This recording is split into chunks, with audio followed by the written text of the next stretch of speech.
जय Hind. Last class में जहाँ हमने ख़त्म किया था, आज उसी के आगे से हम लोग शुरू करेंगे। काफ़ी सारे हम लोगों ने उसके टर्म्स देख लिए थे, जैसे नाउन का था, प्रोनाउन का था, तो उसके हमने टर्म्स देख लिया, रूल्स देख लिया था, एक्सेप्शन केसेस भी मैंने आपको उसी में बताया था। ये उसी के आगे का है, तो बिना टाइम वेस्ट किए आइए शुरू करते हैं। पहला आ जाता है यहाँ पर who denotes the subject of and whom is used for the object। दो चीजें आती हैं यहाँ पर, इसको याद करने का और आसान तरीका भी है। जैसे यहाँ पे आते हैं तीन चीज, पहला आया who, दूसरा आया whom और तीसरा आया whose।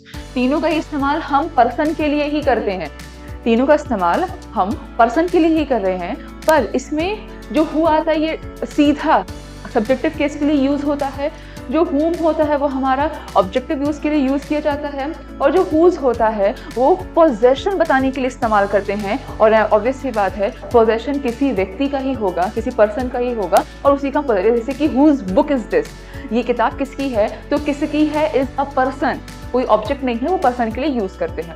तो तीनों का अगर हम केस देखें तो ये सीधा तीनों ही हम ये इस्तेमाल करते हैं पर्सन के लिए। ये इस्तेमाल किया जाता है जैसे कि हम कहते हैं सब्जेक्टिव केस। अगर आपने प्रीवियस क्लासेस देखी होंगी तो उसका आप देखोगे ये होता है ऑब्जेक्टिव केस के लिए, और ये बताता है हमारा पोजेशन बताता है। तो यहाँ पे जो लिखा हुआ है बिल्कुल सही है कि हु हमारा सब्जेक्ट के लिए बताता है, हु ऑब्जेक्ट के लिए बताता है। जैसे is use for the subject, who give you that book. बात किसकी हो रही है, आपकी हो रही है, किताब की हो रही है, बात किसकी हो रही है, Who gave you that book, तुमको ये किताब किसने दी। भाई तुमको किताब मिली तो मिली, पर उससे ज़्यादा इम्पोर्टेंट ये है कि तुमको ये किताब किसने दी है। तो यहाँ पर who तब हमारा आ जाता है, इट्स अ प्रेडिकेट नॉमिनेटिव में केस में आता है ये। whom का इस्तेमाल जो होता है वो ऑब्जेक्टिव प्रोनाउन के लिए होता है। और अगर अभी भी कंफ्यूजन हो रही है कि ऑब्जेक्टिव या फिर सब्जेक्टिव क्या होता है, तो हमने क्लियर किया था आई और बी को लेते हैं तो, और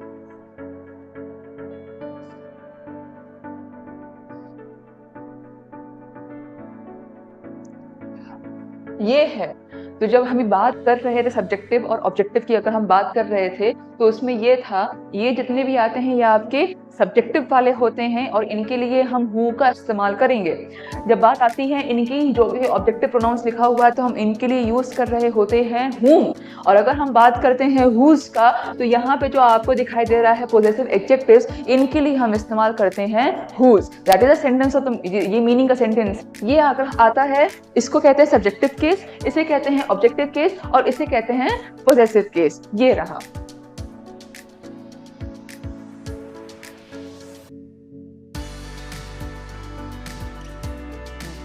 तो जैसा कि अभी आपने देखा, यहाँ पे हम जब बात कर रहे थे हु का या whom का, ऐसे यूज किया जाता है।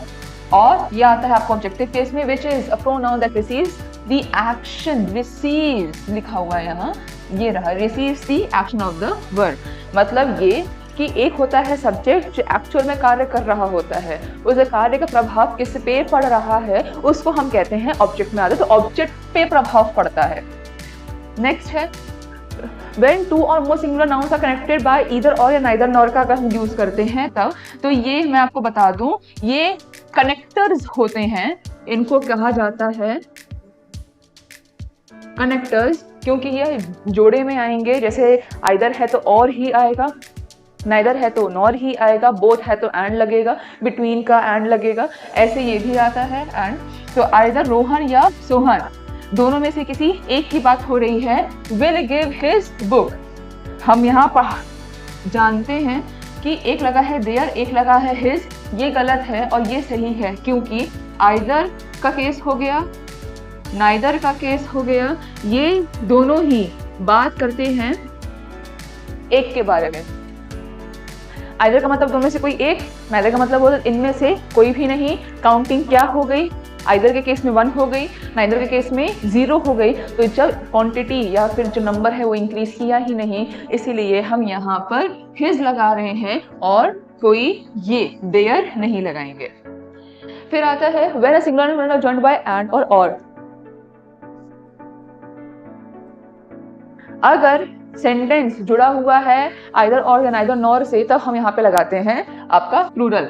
हुआ क्या, अब ध्यान देना, अभी जो आपको मैंने सिखाया था वो ये था कि अगर आइदर लगा रहे हो या फिर नाइदर लगा रहे हो, सिर्फ आइदर या नाइदर लगाओगे तो उनके लिए हम हमेशा सिंगुलर नाउन का वर्ब का प्रयोग करते हैं। पर अगर आइदर के आगे और आ रहा है, नाइदर के आगे नॉर आ रहा है, जैसे कि यहाँ पे था ये, तो हमने देखा इसके आगे क्या है, सिंगुलर, इसके आगे क्या है, सिंगुलर।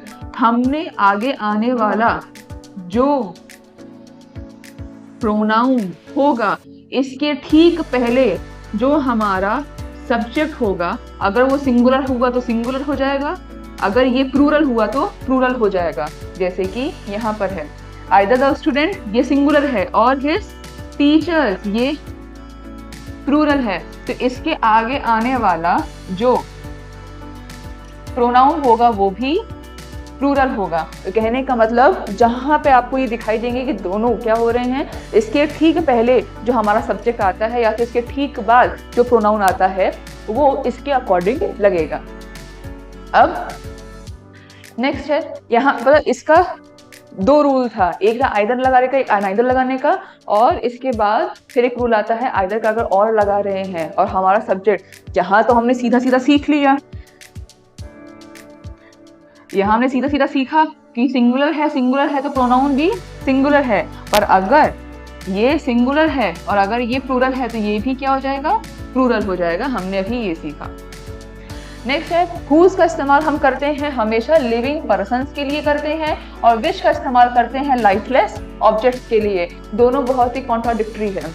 विच का इस्तेमाल हमेशा नॉन लिविंग थिंग्स के लिए किया जाता है, क्योंकि लिविंग थिंग्स के लिए हम किसका यूज कर रहे हैं, हुज का प्रयोग कर रहे हैं। जैसे विच नॉवेल, नॉवेल क्या है, नॉन लिविंग थिंग है। Whose photograph is lying there, किसका फोटो, तो ये एक लिविंग पर्सन की बात हो रही है।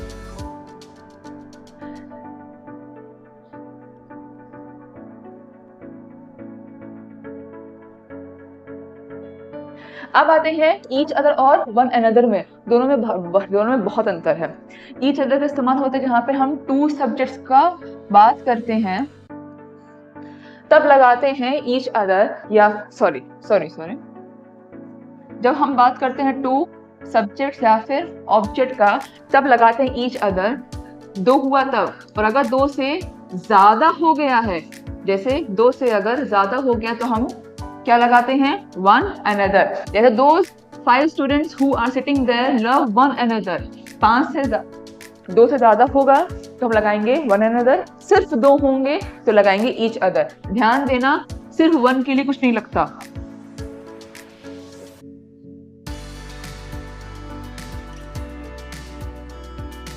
अब यहाँ पे आ जाइए, कुछ प्रोनाउंस ऐसे होते हैं स्टैंड्स फॉर कलेक्टिव नाउन।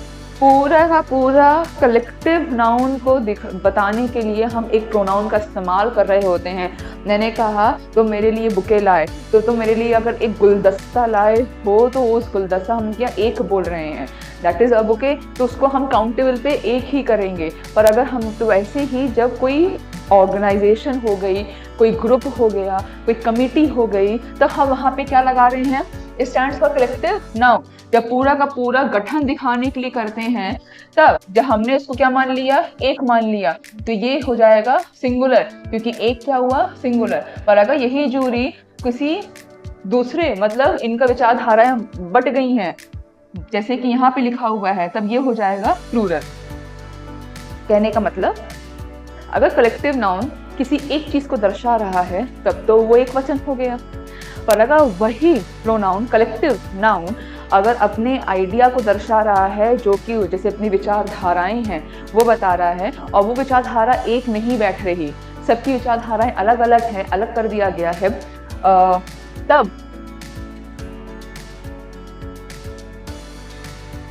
अगर विचारधाराएं अलग कर दिया गया है, तब हम यहाँ पे इसको बताते हैं the jury were divided in their opinion, क्योंकि अब ये एक नहीं रह गया, ये बट गए हैं, अलग हो गए हैं, इसीलिए यहाँ पे हम क्या लगा रहे हैं, देयर लगा रहे। तो जब हमने इसको लिखा, जब बट गया था, सेपरेट इंडिविजुअल्स कंप्राइजिंग, और अगर हम एक मान रहे हैं तो हम यहाँ पर इट्स लगाते हैं, बिकॉज ये है सिंगुलर और ये हुआ प्लूरल, क्योंकि जूरी यहाँ भी है, जूरी यहाँ भी है, यहाँ पे सिंगुलर है, यहाँ पे प्लूरल है। क्योंकि ये प्लूरल है, प्रोनाउन भी प्लूरल होगा। क्योंकि ये सिंगुलर है तो ये भी सिंगुलर होगा। नेक्स्ट है, अब ये होता है स्ट्रक्चर, कहाँ पे हम फर्स्ट पर्सन यूज करें, कहाँ पे हम सेकंड पर्सन यूज करें, कहाँ पे थर्ड पर्सन यूज करें, और अगर एक ही सेंटेंस में तीनों आ जाते हैं तब हम उसका स्ट्रक्चर कैसे बैठाएंगे। तो जब कभी ऐसा होता है, what is first person, first person क्या है, तो फर्स्ट पर्सन है हमारा आई और वी हो गया, सेकंड पर्सन यू हो गया, थर्ड पर्सन हमारा ही शी इट हो जाता है, उसी का प्लूरल होता है दे। अब सेंटेंस में अगर कुछ ऐसे ही कंबाइन या मिक्स होकर तीनों ही आ जाते हैं, फर्स्ट पर्सन, सेकंड पर्सन और थर्ड पर्सन, तो इसको याद करने का बहुत अच्छा तरीका ये है, कभी कोई चीज़ अगर खराब बोली जा रही होगी अब तो आप सबसे पहले अपने आप पे लेना, तो अपने आप को रखना वहाँ पर, उसको कहते हैं 1 2 3 का स्ट्रक्चर। और अगर कोई चीज़ बहुत अच्छी हो रही है, वाहवाही हो रही है, शाबाशी दी जा रही है, बहुत अच्छा काम किया है आपने, तो अपने आप को सबसे आखिरी में रखना। ये होता है स्ट्रक्चर 2 3 1 का। यही चीज़ यहाँ पर भी है कि अगर एक है रूल 2 3 1 का, एक है रूल 1 2 3 का। Second person, third person, first person normal sentences में हम ऐसे ही यूज करते हैं ये, जहां पे हम अपने आप को सबसे आखिरी में रखते हैं। जैसे और पर अगर कोई गलती हो गई हो, कोई फॉल्ट है, अगर सेंटेंस में दिखाया जा रहा है, तब हम अपने आप को सबसे पहले रखेंगे। ठीक है, जैसे you, I, you, he are to blame आ गया, तो हम यहाँ पे क्या करें कि भाई ये जिम्मेदारी हमारी, ये हमारी गलती है, तो हमारी गलती है तो सबसे पहले अपने आप को रखना, फिर दूसरे को रखना, फिर तीसरे को रखना। पर अगर वही चीज़ बहुत अच्छी बात की जा रही है, जो नॉर्मल सेंटेंसेस होते हैं, तो नॉर्मल सेंटेंसेस में सबसे अपने आप को सबसे आखिरी में रखना। यू पहले आ जाएगा कि तुमने ऐसा किया था, उसने ऐसा किया था, फिर मैंने किया था। तो ये आपका 2 स्ट्रक्चर आता है नॉर्मल सेंटेंसेस के लिए, तो यही यूज होगा। पर अगर फॉल्ट या मिस्टेक आया है तो ये स्ट्रक्चर बैठेगा। जैसे you, he, I have finished the work, हम सब ने मिलके ये काम खत्म कर लिया। अपने आप को कहाँ रखे हो, थर्ड में। अगर यहाँ क्या आ गया, ब्लेम का वर्ड आ गया, अपने आप को कहाँ रखे हो, यहाँ पर। ये याद रखोगे, हमेशा याद रहेगा। स्पॉटिंग एरर में ये जरूर आता है। फिर है some is used in affirmative sentences to express quantity और डिग्री। सम का इस्तेमाल सबसे अच्छा कहाँ पे किया जाता है, क्वांटिटी बताने के लिए, या फिर कितने गुना हुआ, कितना हुआ, तब हम बताने के लिए इसका यूज करते हैं। एनी का इस्तेमाल करते हैं नेगेटिव या इंटीग्रेटिव सेंटेंसेस के लिए। ये बहुत ही माइन्यूट सी चीज है और बड़े ही काम की चीज है, क्योंकि इसको याद रखना बहुत जरूरी है। कहाँ पे आप इस्तेमाल कर रहे हो, कैसे कर रहे हो, वो देख लो। जैसे सम is used in affirmative sentences के लिए, कोई पॉजिटिव सेंटेंस होगा तब सकारात्मक वाक्याएं होती हैं, उनके लिए हम सम का इस्तेमाल करते हैं कुछ। और अगर वही नकारात्मक हो जाता है या फिर सवाल पूछता है सेंटेंस, तब हम यूज करते हैं एनी। ये नेगेटिव के लिए होता है। जैसे आई शैल बाय सम एप्पल्स, मैं कुछ एप्पल्स खरीदूंगा, तो सम लगा दिया। पर I shall not buy any apples, मैं इनमें से कोई भी सेब नहीं खरीदने वाला, तो कोई भी नहीं आ जाता है, तब हम यहाँ पे लगाते हैं एनी। ये बहुत इंपॉर्टेंट है, बहुत माइन्यूट सा है, क्योंकि इसका भी हेरा फेरी आपका दिखाई देगा स्पॉटिंग एरर में, जहाँ पे सम लगा होगा उसके साथ नॉट लगा होगा और आपको उसमें से एरर निकालना होगा, तब ये काम करता है। कोई क्वेश्चन पूछ रहा है तो ये देख लो, will you please give me some water, question mark है, सेंटेंस पॉजिटिव है, तो हमने क्या लगाया हुआ है, सम का यूज किया। अब मैंने लिखा, एक एग्जाम्पल है, do you have any pen, question mark, क्या तुम्हारे पास कोई भी पेन है, कोई भी कलम है। तो यहाँ पे कोई भी के लिए क्या आ गया, एनी। और एनी का इस्तेमाल हम कहाँ करते थे, इंटरोगेटिव सेंटेंस में करते थे। तो चाहे आप सम करो या एनी करो, यहाँ पे इस तरीके का रहता है। Do you have any pen, आप उससे पूछ रहे हो, तो इंटरोगेटिव हो गया। भाई एनी तो हम लगाते ही हैं, पर सम का इस्तेमाल हम क्वेश्चन मार्क में कब करेंगे, जब सेंटेंस क्या होगा, हमारा सेंटेंस जाएगा प्लीजिंग ऑर्डर में जाएगा। जब किसी का दरख्वास्त कर रहे होगे, रिक्वेस्ट कर रहे होगे, जहाँ पे आपने प्लीज लगाया होगा और क्वेश्चन पूछ रहे हो, तो सेंटेंस क्या हो गया, ऑटोमेटिकली पॉजिटिव हो गया है, तब हम यहाँ पे इसके सम लगा रहे हैं। अब है यहाँ नेक्स्ट आ जाता है, बहुत इंपॉर्टेंट होता है, और ये जो पार्ट आ रहा है ये अब आ गया आपका एडजेक्टिव का पार्ट आ गया, द यूज ऑफ सम और इन का। अब जैसे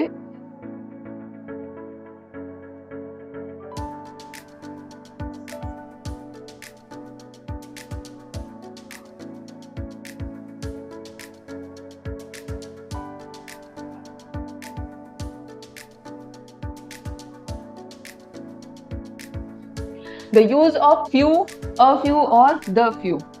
फ्यू पहली चीज़, इसका यूज़ क्या है?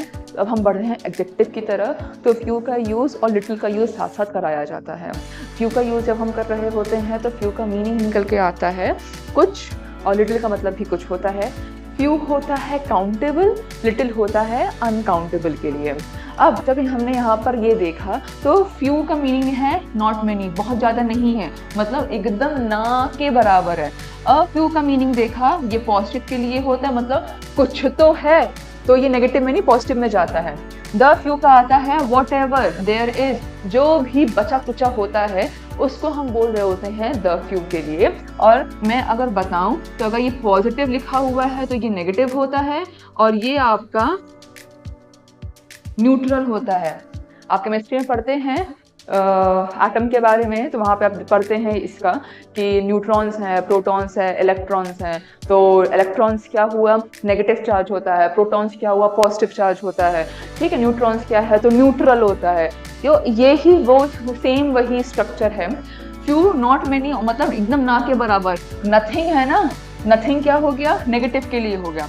पॉजिटिव कि कम से कम कुछ तो है, और हमने अभी अभी देखा कि सम का यूज पॉजिटिव के लिए ही किया जाता है। और द फ्यू का मतलब होता है जो कुछ भी बचा हुआ है वो तो ना ही अच्छा है ना ही खराब है। अ फ्यू में आर फ्री फ्रॉम फॉल्ट, ठीक है, कुछ लोगों की गलती नहीं थी, उनको फ्री आज़ाद कर दिया गया, तो यहाँ पे ये नहीं लगेगा। Few man are free from fault, कुछ लोगों को बरी किया गया है इससे, ऐसे लगाते हैं। सेंटेंस ऐसे आएगा। अब आते हैं लेस या फिर फ्यूअर का, तो लेस से बनता है लिटिल और इसी से बनता है लीस्ट। फ्यू से फ्यूअर और फ्यूरेस्ट हो जाता है। तो लेस का अगर देखोगे तो लेस दिखाता है क्वांटिटी, फ्यू दिखाता है नंबर। अब इन दोनों में क्या अंतर है? नंबर तो मतलब जिसको आप काउंट कर सकते हो, क्वांटिटी जो कि आप काउंट नहीं कर सकते हो। अगला, देयर आर, जैसे नो फ्यूअर देन 50 स्टूडेंट्स, 50 है ना, क्या है ये? काउंटेबल है, हम इंसानों को काउंट कर सकते हैं।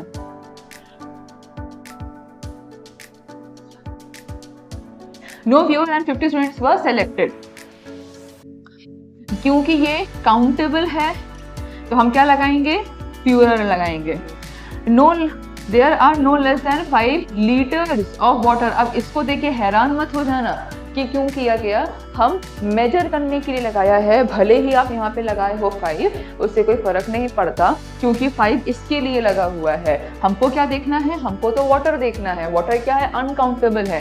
अनकाउंटेबल के लिए हम क्या करते हैं? लेस, लिटिल या लीस्ट का इस्तेमाल करते हैं। ये बहुत ही मेजर डिफरेंस था। अब है यहाँ पे जब इतना कर लिया, मूव करते हैं लिटिल की तरफ, तो यहाँ पे आता है आपका little, a little, the little पे आते हैं।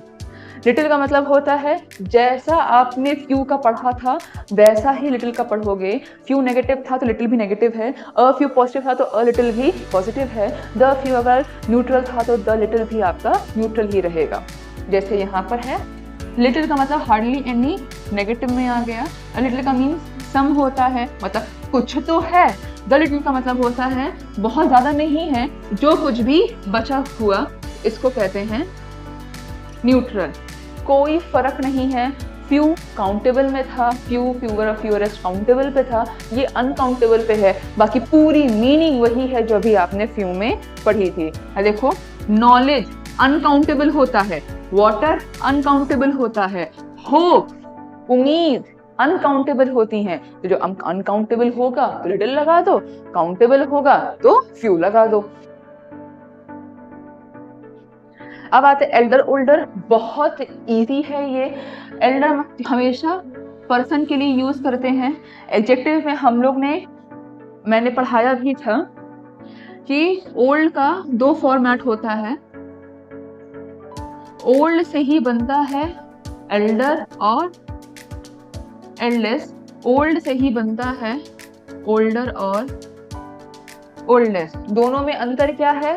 ये तो हर जगह इस्तेमाल होता है, पर ये इस्तेमाल सिर्फ और सिर्फ पर्सन के लिए ही किया जाता है, और वो भी पर्सन में कोई ऐसा वैसा व्यक्ति नहीं है कि कोई भी चलता हुआ मिल जाए, नहीं, उस पर्सन में आता है आपके खून के रिश्ते आ जाएंगे, बड़ा भाई, बड़ी बहन, इस आप बड़े हो, तो जब ब्लड रिलेशन होगा और आपको इसमें अगर बताना है बड़ा भाई बड़ी बहन इस तरीके का बताना है, तब हम यहाँ पे एल्डर का इस्तेमाल करते हैं। नहीं तो बाकी चाहे पर्सन हो, कोई व्यक्ति हो, कोई वस्तु हो, ऑब्जेक्ट्स हैं, living thing, non living thing, सब के लिए हम यही यूज करते हैं, ओल्ड, ओल्डर और ओल्डेस्ट। अब Rohan is older than all the boys, Rohan की बात कर रहे हैं, एक पर्सन है, तो यहाँ पर देखो, यहाँ पे हमने देखा पर्सन है,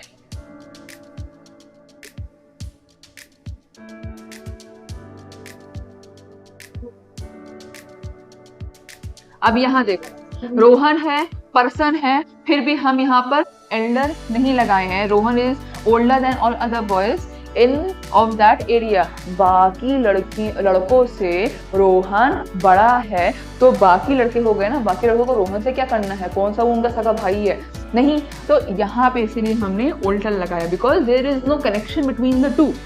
एल्डर का इस्तेमाल पर्सन करते हैं, और ध्यान देना ऑफ द सेम फैमिली के लिए करते हैं। साबू इज माई एल्डर ब्रदर, वो मेरा बड़ा भाई है, वो मेरा सगा बड़ा भाई है, तो हम यहाँ पे लगाते हैं एल्डर। मतलब कि फैमिली में आ रहा है तो एल्डर लगा दो ना, बाकी चीजों के लिए ओल्डर लगा दोगे। नेक्स्ट है नॉर्मल। हम दैन का प्रयोग कब करते हैं, हमेशा कंपैरेटिव डिग्री में करते हैं, बट कुछ ऐसे शब्द होते हैं जिनके साथ हम दैन का प्रयोग नहीं करते हैं, तो किसका करते हैं, टू का प्रयोग करते हैं। जैसे कि आपने पढ़ाया भी था कि प्रिफर टू है, एक प्रिफर दैन है, एक में वर्ब लगता है तो एक में नाउन लगता है। वैसे यहाँ पर भी कुछ बना हुआ है, superior, inferior, senior, junior, prior, ये आई, किसी भी वर्ड में आखिरी में IOR आ रहा होगा, उसके बाद आप क्या लगाओगे, टू लगाओगे। ये अपवाद है कंपैरेटिव डिग्री में, क्योंकि हमने सीखा है कंपैरेटिव डिग्री में दैन तो लगाना ही लगाना है, पर दैन कहाँ पे नहीं लगता है, ऐसे केस में दैन का प्रयोग नहीं करते हैं। फिर है जब कंपैरेटिव डिग्री होती है, जब कोई कंपैरिजन किया जाता है, कंपेयर करते हैं, is made by using a comparative followed by then the word other must be exclude the things compared from the class of things compared। कहने का मतलब ये कंपैरेटिव डिग्री अगर देखा जाए, कैसे याद करोगे आप इसको, ये जानो, अगर सेंटेंस है उसमें कोई भी चीज़, दो चीज़ें कंपेयर की जा रही हैं, तो उसमें हम दैन तो लगाते ही लगाते हैं, उसके अलावा और क्या लगाएंगे, उसके अलावा हम वहाँ पे लगाते हैं अदर। अदर का यूज कब करते हैं, जब कभी कंपैरेटिव डिग्री होता है, उसमें हम जो सब्जेक्ट होगा उसको बाहर निकाल देते हैं, हम सेंटेंस से उसको, एक ग्रुप है उसमें बाहर निकाल देते हैं। जैसे ये है, Rohan is older than all other boys,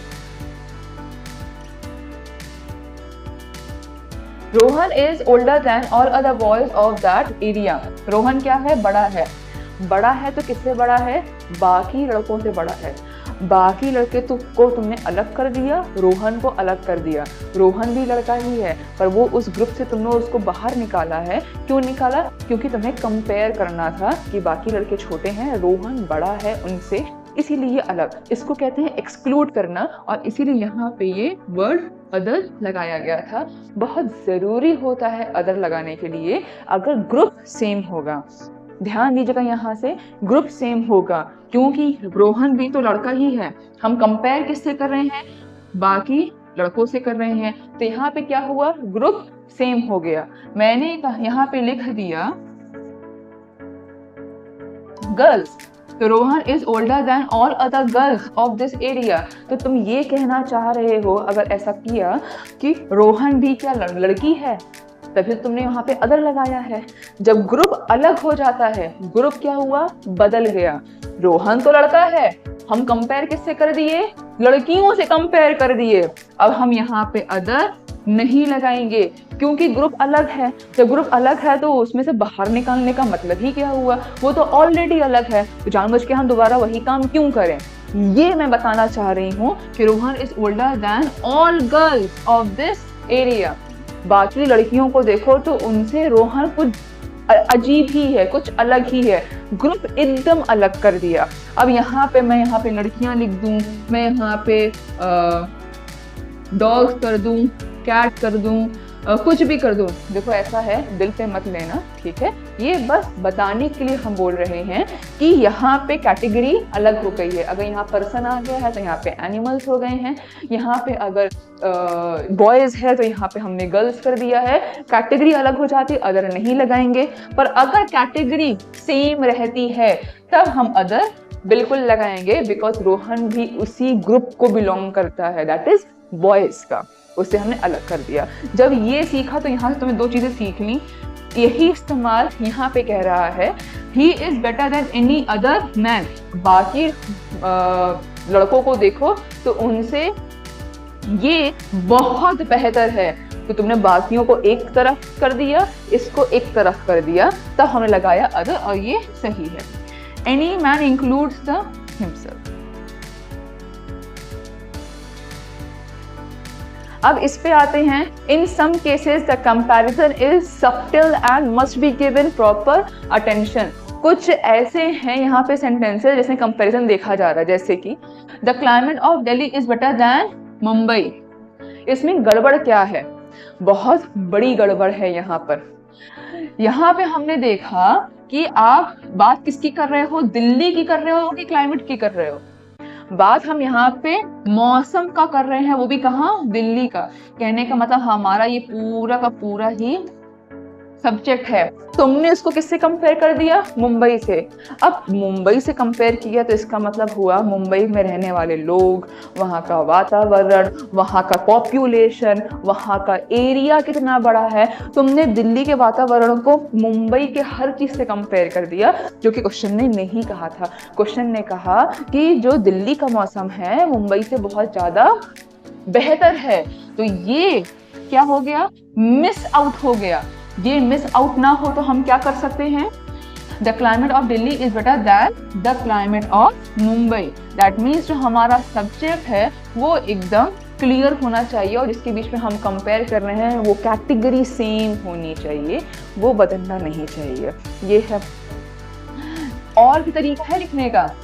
अगर आप ये चाहते हो कि यार हम दोबारा ये क्लाइमेट ना लिखें, मतलब सब्जेक्ट तो बहुत बड़े बड़े भी होते हैं, पूरा का पूरा फ्रेज ही एक सब्जेक्ट हो जाता है, हमको फिर से लिखना पड़ेगा, उतना ज़्यादा लिखने की ज़रूरत नहीं है। वहाँ पे क्या लिख दो,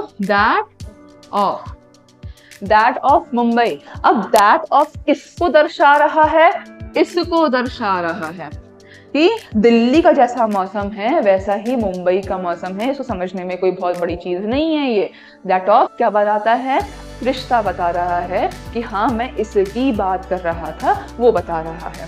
फिर है यहाँ पे the climate of Ranchi is better than that of गया। दैट ऑफ किसके लिए लगाया, इसके लिए लगाया, और कंपेयर किसका हो रहा है, रांची का मौसम गया के मौसम से कंपेयर किया जा रहा है।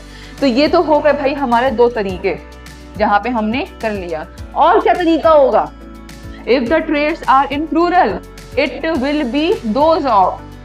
ये तो बहुत ही सिंपल सी बात है। हमने पढ़ा था कि दैट है तो क्या होगा, दोज। दिस है तो क्या होगा, दिस। दैट और दिस का प्रयोग कहाँ करते हैं, सिंगुलर के लिए। इसका प्रयोग कहाँ करते हैं, प्लूरल के लिए। तो अगर हमारा सब्जेक्ट सिंगुलर है तो दैट ऑफ या दिस ऑफ लगाओ या दैट ऑफ लगाओ, और अगर हमारा सब्जेक्ट प्लूरल है तो क्या लगाओगे, दोज ऑफ लगाया जाएगा। ये रहा। द प्रोडक्ट्स ऑफ रिलायंस क्या है, ये प्रोडक्ट क्या हो गया, प्लूरल हो गया, are better than those of Suzuki. Reliance का जो सामान है वो सुजुकी से बहुत बेहतर है। तो सुजुकी के मतलब प्रोडक्ट्स की हम बात कर रहे हैं, ये प्लूरल हुआ तो यहाँ पे दोस्त लग गया। तो ये आपने सीखी चौथी चीज।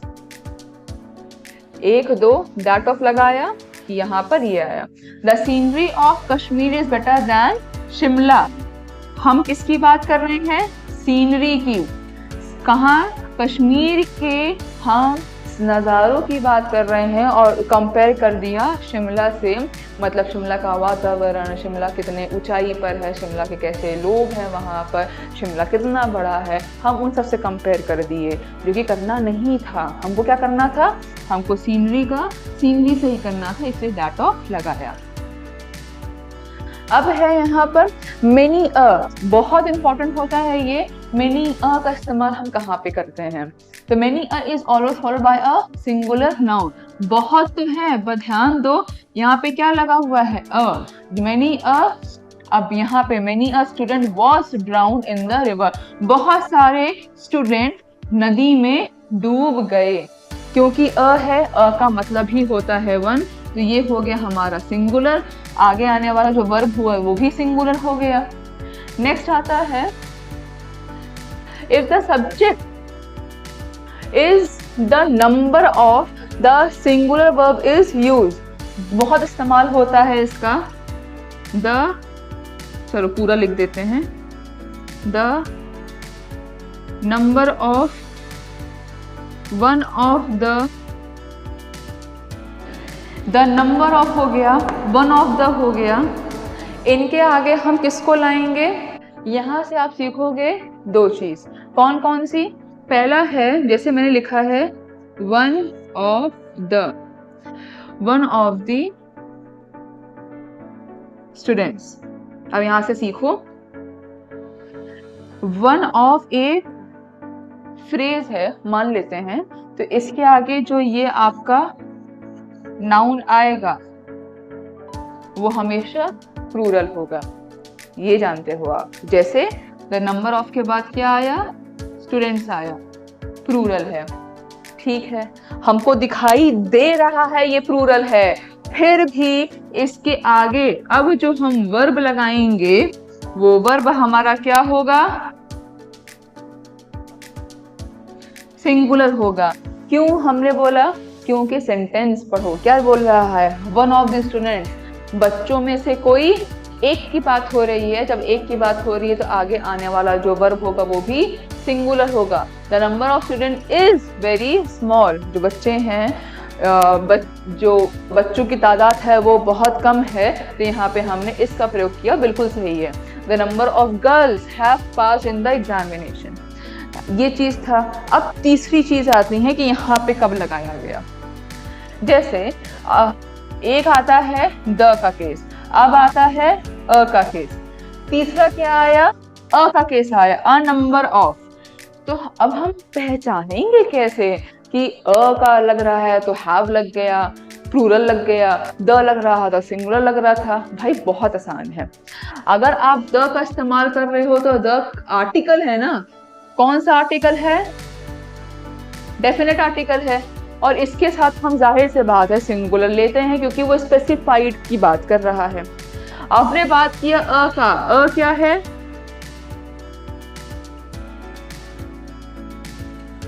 इनडेफिनेट है।